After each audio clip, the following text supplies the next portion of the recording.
porque tal parece que la realidad en 2020 es el conflicto. ¿No me crees? Toma nota. El número de pruebas, Nosotros hicimos el protocolo de trabajo para 50,000 pruebas. que son verdaderamente no fundamentadas, como el famoso mito de que el número de pruebas que hizo Corea le llevó al éxito del control. No. Somos la entidad que más pruebas ha hecho. No es de que entre más le sube uno al número de pruebas, mejor es el control. No existe ninguna conexión entre el número de pruebas y el éxito del control. Prácticamente 40,000 pruebas. ¿Qué estamos viendo? Que la predicción, desde luego, quedó rebasada.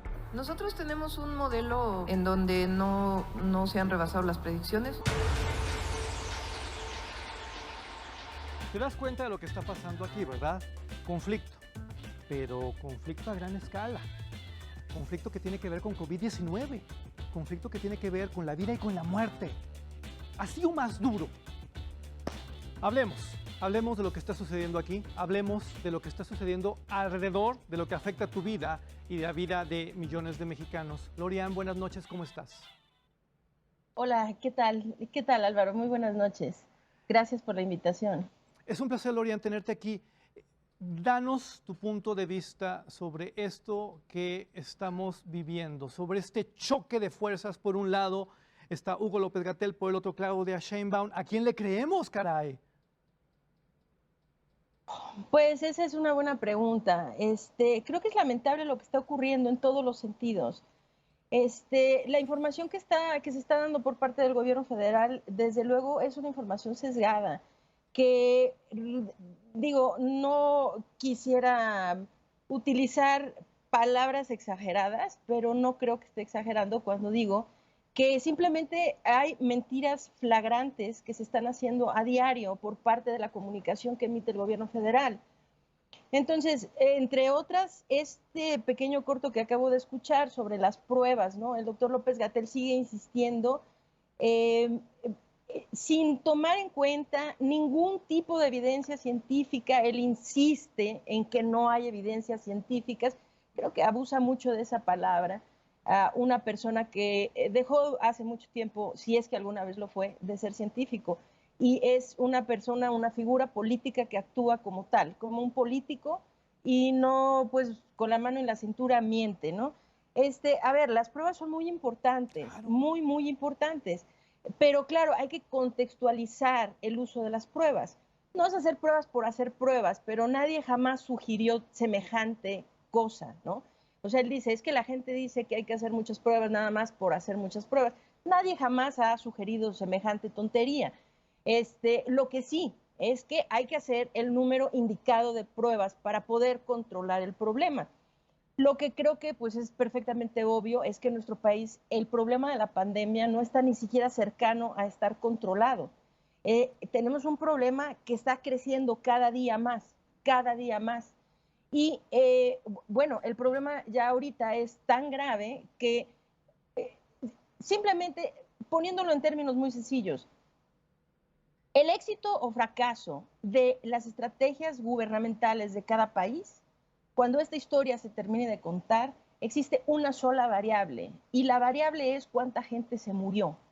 Hoy, en nuestro país, se han muerto 23,377 personas bajo los recuentos oficiales, que sabemos que están subestimados. Entonces, bajo ese recuento, bueno, pues hoy nuestro país tiene el deshonroso, no se le puede llamar privilegio, ¿verdad?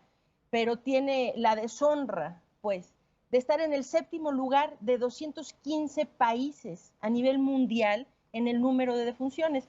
Es decir, que estamos en el lugar 7 solamente abajo, ¿no?, de Estados Unidos, de Brasil, del Reino Unido, de Italia, de Francia y de España.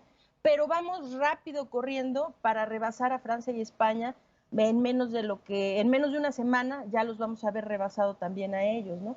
Entonces, bajo ningún parámetro esto está funcionando, y entonces hay que preguntarnos, ¿por qué no funciona? Bueno, no funciona porque no se hacen las cosas que deben hacerse para que las cosas cambien.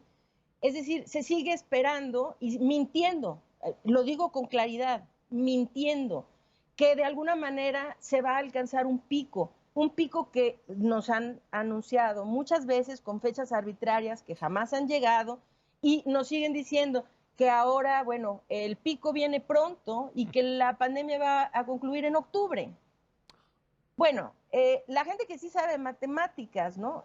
Como por ejemplo el doctor Arturo Erdely, es un doctor en matemáticas que hace cálculos muy finos y muy científicamente muy robustos, muy bien fundamentados. El día de hoy, pues bueno, la estimación que ya se está haciendo es que pues el pico no va a venir antes de tal vez el 15, 20, 25 de julio, si es que llega. Y para que esto empiece a disminuir, no se está viendo la disminución del 90% de los contagios ya por allá del 25 de diciembre. Entonces es un sueño, una falacia que esto baja, porque es muy sencillo. Esas curvas epidemiológicas no bajan nada más porque sí, bajan porque hay que hacer algo. ¿Y qué es ese algo? Pues ese algo es que hay que intervenir con medidas de contención, es decir, ampliar el número de pruebas para detectar un mayor número de casos. Esos casos, poderlos aislar, poderles dar tratamiento temprano y de esos casos poder entonces hacer un seguimiento de sus contactos vía también las pruebas, ¿no? Claro. Y entonces esos contactos, los que salen positivos, aislarlos. Y los que quedan sospechosos pueden ir a casa cuarentena. Entonces, esto es muy importante, claro, para cortar las cadenas de contagio se necesita aislar a esas personas, pero para poderlas aislar, primero necesitamos identificarlas. Claro. Y la única manera de identificarlas es haciendo pruebas. Entonces, decir que las pruebas no sirven para nada y que no existe ninguna evidencia, bueno, si el doctor no ha podido ver esas evidencias, pues qué lamentable, ¿verdad? Que no, él no esté enterado de que existen evidencias muy claras de que esto se controla vía pruebas, rastreo y seguimiento de casos y contactos. Esa es la forma de controlarlo. Está dicho, está puesto, ahí está. No necesita inventar el hilo negro. Lorian, Sí. ¿por qué un gobierno como el federal le mentiría al pueblo de México? Pues no lo entiendo. No lo entiendo y no me atrevo a especular porque no tengo, no tengo manera de saber por qué.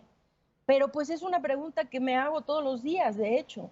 Es una pregunta que todos los días me hago, en el sentido, no sé, es que se rehúsan a aceptar el error. Creo que todos perdonaríamos si se sale a decir, nos equivocamos y vamos a corregir. Si las conferencias de prensa, en lugar de volverse así un ejercicio de soberbia, ¿verdad? Y de protagonismo, como son ahora, ¿no? En donde simplemente, bueno, pues se dan los números. Hoy se murió tanta gente, hoy hay tantos contagiados, y aquí yo soy el que manda y qué bien, ¿no? En lugar de eso, si se iniciaran las conferencias diciendo, a ver, el problema que traemos es y lo que hoy venimos a proponer para mañana solucionar el problema que hoy vimos es esto. Y entonces entrarle con qué es lo que se está haciendo. Porque lo que se está haciendo es simplemente esperar a que esto ocurra. Pero lo que está ocurriendo es realmente catastrófico. Es decir, ¿a alguien no le parece grave que 23,000 personas ya se hayan muerto de esto y que se siga sin hacer nada al respecto? Es decir, no es por asustar a la gente, pero cuando yo empecé a alzar la voz por allá de principios de marzo, mucha gente me criticaba diciendo, ¡ay, es usted muy alarmista, ¿verdad? Va a asustar a la gente. Bueno, ojalá que la gente se hubiera alarmado más, porque quizá hizo falta que la gente en realidad sí se asustara desde entonces. Aquí el problema es eso de aceptar como si no fuera nada. Saqué una cifra hace rato, de hecho, porque iba a estar en tu programa, ¿no? Aquí, a nivel nacional, se están muriendo en promedio, si tomamos el promedio de los últimos 8 días, se han muerto 725 personas al día en promedio durante los últimos 8 días. Si consideramos que en el sismo del 2017, ¿no? Del 2017, sí. La cifra oficial fue más o menos como de 400 y tantos fallecidos, ¿no?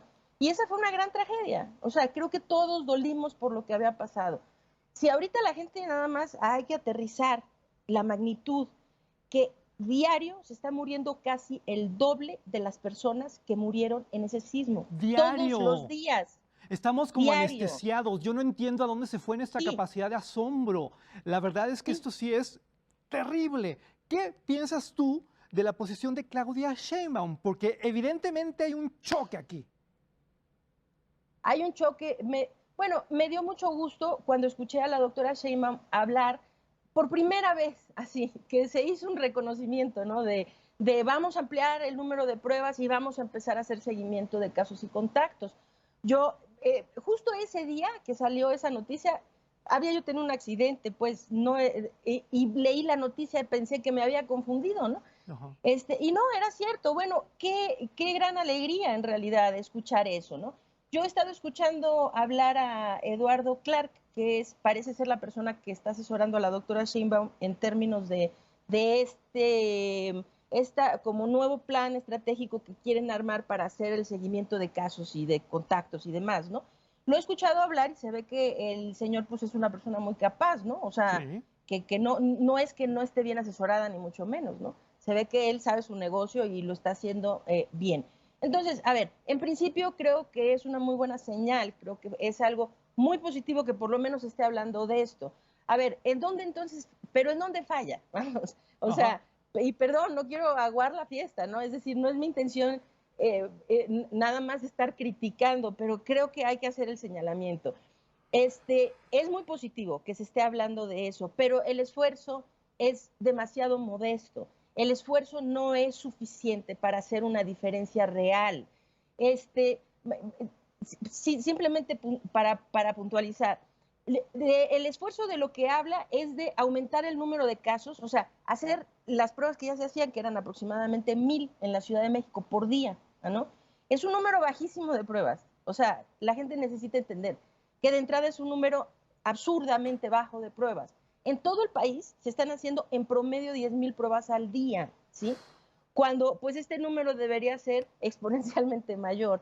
Es decir, si aquí en México pues tendríamos que estar hablando alrededor quizá de unas 250,000, 300, 400,000 pruebas por día, Lorian, yo te aprecio mucho que nos ilumines porque la verdad estamos confundidos. Todo el tiempo estamos siendo bombardeados por información rarísima que sobre todo tiene una lectura política, donde que si el desacato, donde que si los partidos, donde que si las elecciones del próximo año. Gracias, porque tú has puesto el acento donde se tiene que poner, en la vida. Ojalá que pronto te podamos tener de manera presencial aquí. Te mando un abrazo cariñosísimo. Gracias de corazón. Muchísimas gracias, sí. Muy buenas noches.